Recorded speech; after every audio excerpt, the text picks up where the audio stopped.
So today we're going to be opening up some awesome sleeve boosters of Yu-Gi-Oh! Stampede to see if we can profit. Alright, so today we're going to be opening up just a few sleeve boosters. These were the only sleeve boosters that were available at my Walmart restock, and they were kind of hidden. They were under some Maze of the Master packs, but we're going to open up, what is it, 3, 6, 9, 12 packs, half a booster box, and we're going to see if we can profit from just these lovely 12 packs. So with that being said, let's go ahead and get straight into it, guys. It's going to be a little bit of a shorter opening. There's not going to be too much that we could do.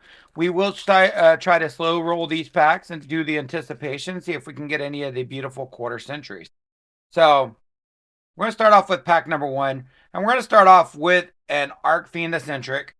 This is an okay card. Like, honestly, this was one of those cards where you kind of were like, why did they reprint it? But then at the same time, I have some nostalgia for it. I used it in a lot of decks, so it's pretty nice.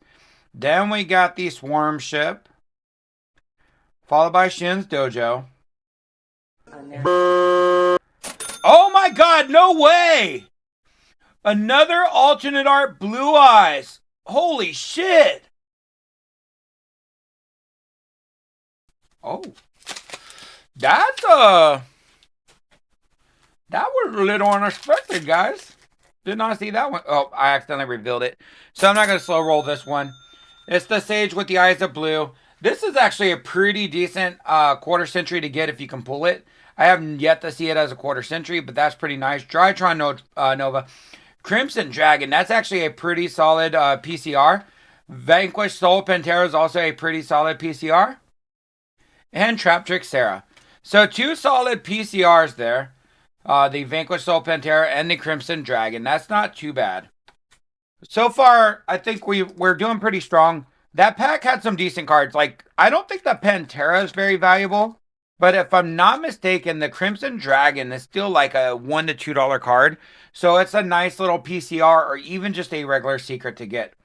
Alright, we got Luna Light Leo Dancer. Not too bad. Miscellaneousaurus. Automatopoeia. Alistair the Invoker. And... oh, Graph. Ooh. I'm not a big fan of Burning Abyss, so that's one of the ones where I'm just like, I could do without them. I think I pulled the quarter century of all 3 of them. I think it's Graph, Seer, and Skarm. Graph, Seer, and Skarm. I pulled all 3 of them and quarter century, and I honestly don't want them. So I could do without any more of the Burning Abyss. Ooh, Guiding Quim. That's pretty cool. That's nice. It does got a factory fucked corner though. Look at that whiting. We got Asa. Big Welcome Labyrinth, and we might have a QCR. If not, it might be just a beautiful platinum. Ooh, Shadal Dragon.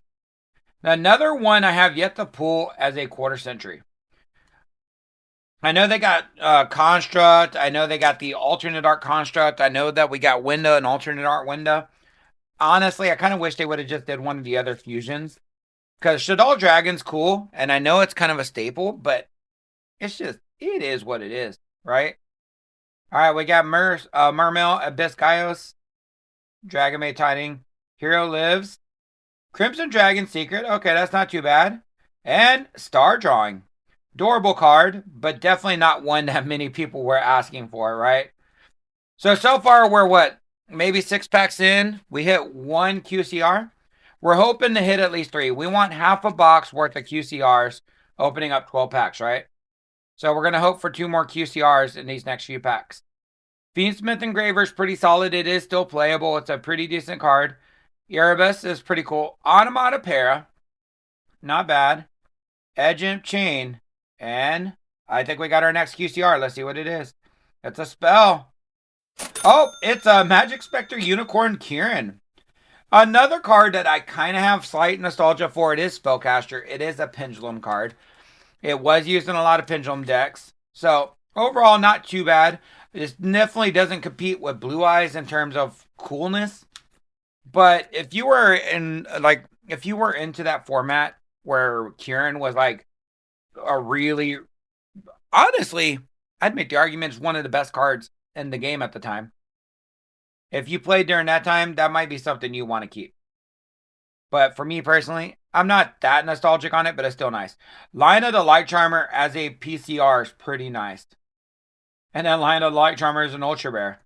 Zodiac Barrage and Breakthrough Skill.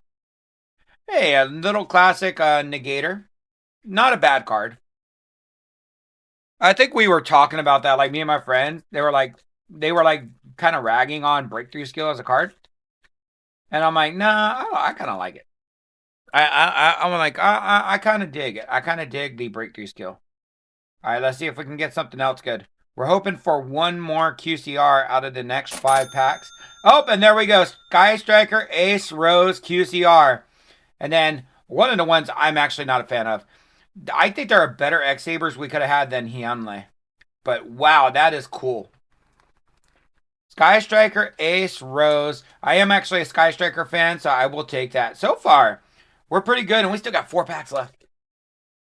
Can we get one more? I know that I got a pretty good haul on the Dark Magician, but I have not pulled the new artwork for the Dark Magician girl.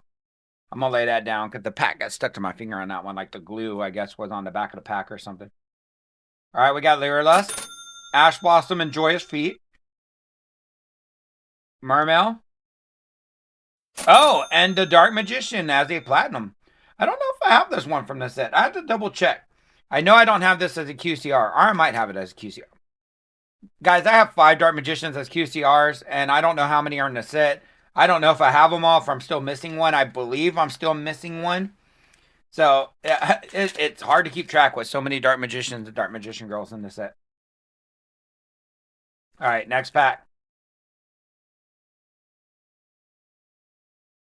El Shaddai Winda, Raging Phoenix, Guiding Quim, and Soul Charge. Okay, not too bad.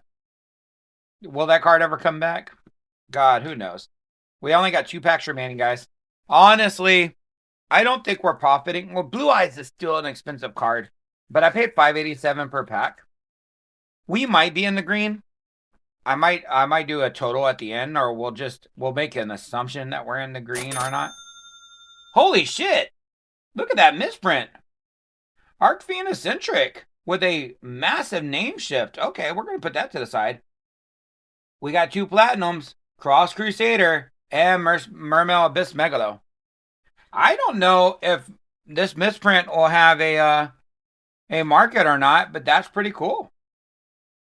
A massive name shift on the Arcfiend Eccentric.